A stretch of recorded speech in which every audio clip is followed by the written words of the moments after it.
What's up, everybody? We're back in Chokoloskee, one of the best places on the edge of the Everglades. If you saw the video that I was on with Peter Santenello, that was an awesome video. Great day. It was awesome to see how many people enjoyed it and learned from it, more importantly, because I really like the way he captured stories that, haven't really been told or are perhaps misunderstood. But like most beautiful things in life, they're multi-layered and there's a lot to them. And while the Everglades might seem monotonous and all looking the same, there's a lot of layers to it. We got to explore a lot of them in the video. At the same time, we only scratched the surface. It's the tip of the iceberg. And as a result of that video, a lot of people, have been reaching out to me and saying, hey, can I book a trip? That's why I'm here today. A huge reason why I know a lot of what I know about the Everglades is a book by Totch Brown. He's a legend. He passed away in 1996. He was born in 1920. He's a Chokoloskee through and through, and he made his living out in the Everglades. And when I mean his living, I mean he lived. He ate, he hunted and trapped what he sold. Everything his whole life was from the Everglades. I thought no better place to go and talk a little more Totch than at the Smallwood store. So let's roll on into there. While we're doing that, maybe let's have a little bit of a side chat and talk about how the storms have been gnarly this weekend. You think it's the end of summer, but the storms that we're seeing this weekend are full-time summertime storms, like May and June type storms. One of them got my Ginu really bad last night. I had it parked outside of a friend's house and didn't have the tarp on it like I normally do, and it flooded because of the amount of water that came in so fast, and it shot my GPS. So my boat's GPS still got avionics. So if you know anything about boating in Chokoloskee, which even the locals will tell you, it's very easy to hit oyster bars, especially on the low tide, which it's low tide today. Oyster bars are not fun. They're jagged. They'll tear your hull up, and they're exactly what you can imagine. I'd say worse than the icebergs or anything like that. Now, if you remember from the video, the Smallwood store is the oldest original store on the island. It's a trading post, and it's a very cool and unique place. I never get tired of coming here.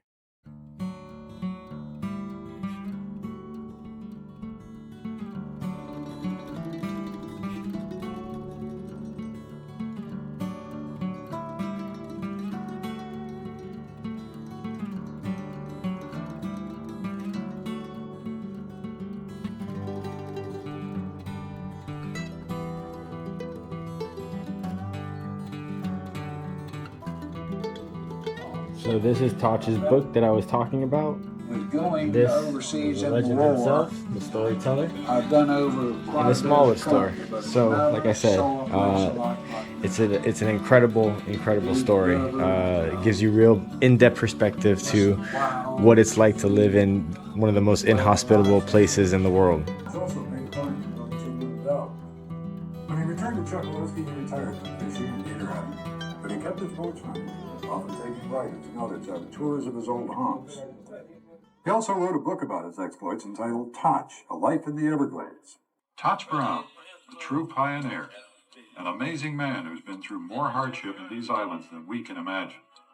Yet, except for military service, he only left Chokoloskee a couple of times, and he didn't stay away long. And I'd rather be in mosquitoes. I'll take mosquitoes any day of the week than I would what you'd got to go through to live in a big city. You obviously love it. It's just a free life. There's no way to explain the free life in the country. Lord, how I love to ride down these rivers and look at the birds and the bees it's just a pleasure to me to live in this country. I've been over a lot of it, but I never saw a place like this. Beautiful Chokoloskee Bay. So here in Chokoloskee Bay, you really have to know your way around because it's not even well marked on the GPS. There's oyster beds all through here. So look, these two boats are going super slow, even though they're experienced, because the tide's getting lower and lower. And look, how are you supposed to see it? You can't. Even if you ever really train your eye, which I've been trying to for my years of boating, But the slight differentials in the brown water, you're supposed to kind of be able to tell. It's not the easiest. And again, hitting an oyster bar is not fun. It crunches the bottom of your hole, scrapes, gashes, and then of course, you know, it's a solid object. It's not like, you know, the mud where you might have a little bit of a little lesson of the impact. It's crunches hard and you hit it hard. I was talking to a gentleman in North Florida once who showed me his Gnu.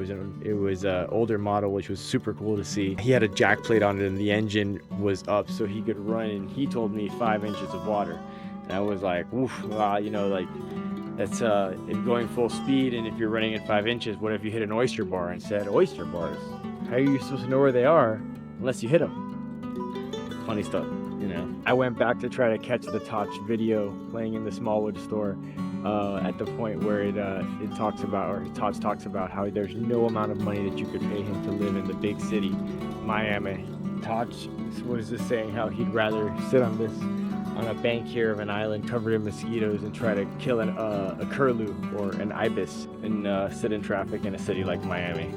You know, I thought about putting more pieces of the Totch video that's playing out there, but like I said, I really just want people to be intrigued enough to then read the book, because you see how these unique hardships teach you unique things.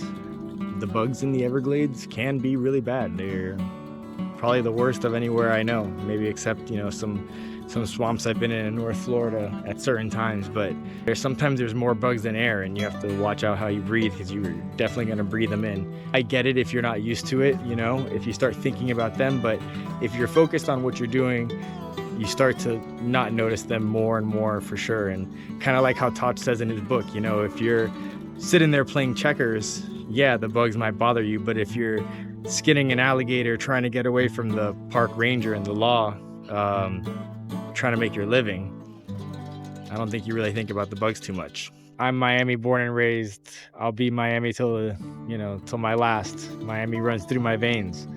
But I understand what he means, you know, and a lot of people I think agree, or at least see where, you know, you're coming from with that. You know, the older you get, the more you want the freedom and the openness. The Everglades is a place that a lot of people just think it's one thing. It's just, they rule it out. It's a dangerous swamp. I would never want to go there. But haven't you ever wondered about the people who might live in the place you call a dangerous swamp, somewhere you'd never want to go? Interesting, right? So there's a lot of unique things that come with that, and it's not just the same thing over and over again. You learn so much about a way of life that doesn't really exist anymore. But if the overall principle of it, which is to live free, if applied correctly to what you're doing today, I guarantee you it'll hit home. Let's go back to the swamp. It's about that time.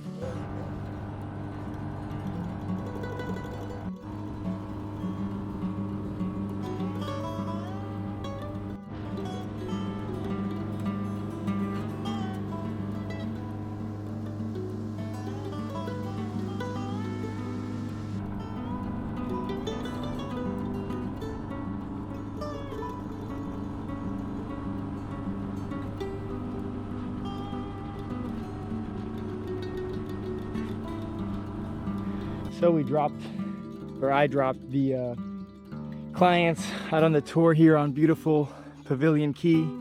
Looks a little bit different than when I was here with Peter. The water's a lot higher now. The sandbar is not as visible. This is how Totch lived, you know, completely free. Look how beautiful, grainy white, powdery the sand is here. This is that old sand, millions of years of shells and rocks and everything from the sea just being ground up, and it's when it gets this nice, it's just, I mean, if you've had the benefit of walking with something like this underneath your feet, you know how it feels. Sun's coming down over there pretty soon. Beautiful West Coast sunset. Very nice setting to talk about some Totch stories. Some people have a gift for telling stories, and all of his stories seem very authentic and true to me, and like I said, I learned a lot from their details. So One good question, it starts off with the book talking about how did he deal with the mosquitoes? How do you live out here and in the mangroves and deal with all the bugs on you at night? And what they would do is they had these things called skeeter bars, which is potato sacks woven together, and at night you would just cover yourself head to toe in a potato sack. And I think a little bit of the moonshine must have helped to just sleep on through the night. I don't know if you can see the well, you can hear the sounds of the night of the Everglades. And earlier we were talking about bugs. They're definitely attracted to the light. I don't know if it's you can really tell, but it is basically a swarm right now. In the car, this is normal. They're all over. Summertime in the Everglades, there tends to be a lot of bugs. But yeah, I love it. Every time I go out here, even having gone hundreds of times, I learn even more about myself and how much more I love it, because you just, like you say, you feel so free and you're so connected to Mother Earth and everything that feels like you're doing what you're supposed to be doing, you know? Going back to what we were saying about, wrapping yourself in a potato sack to sleep. I mean, maybe I'd take it if I was forced to sleep out here, but read the book. I don't think there's too many people alive that can, have the wherewithal to do everything that those early settlers did. There was boat sinkings, there was shark attacks, alligator attacks, hiding from the rangers, running away from the prohibition agents. Totch Brown, man, read the book, A Life in the Everglades. It'll teach you so much. It'll make you have so much more respect, and it'll teach you how much more you have left in the tank. Some people, you think, hey, I can't do that. You can. And no one's telling you to go jump in and, hold a shotgun underwater and shoot an alligator underwater like Totch, but they're telling you to test the limits of what you think you're capable of. Check me out on Instagram. The cool, unique thing about what I offer, as opposed to your typical tour, is you're not confined to a specific plan that's been done over and over again, or a specific track. I ask everybody when I start every tour, what do you really like? What is your purpose for being here? Let's go set out to do that.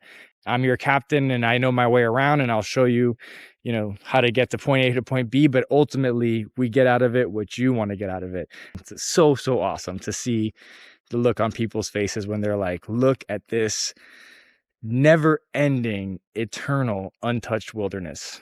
That's what the Everglades is about. Comment below, like below, whatever, let me know what you think. And I'll keep delving into more Everglades subjects and more Florida subjects, because it's a sixth of the whole state, but there's a lot more out there. So adios, amigos.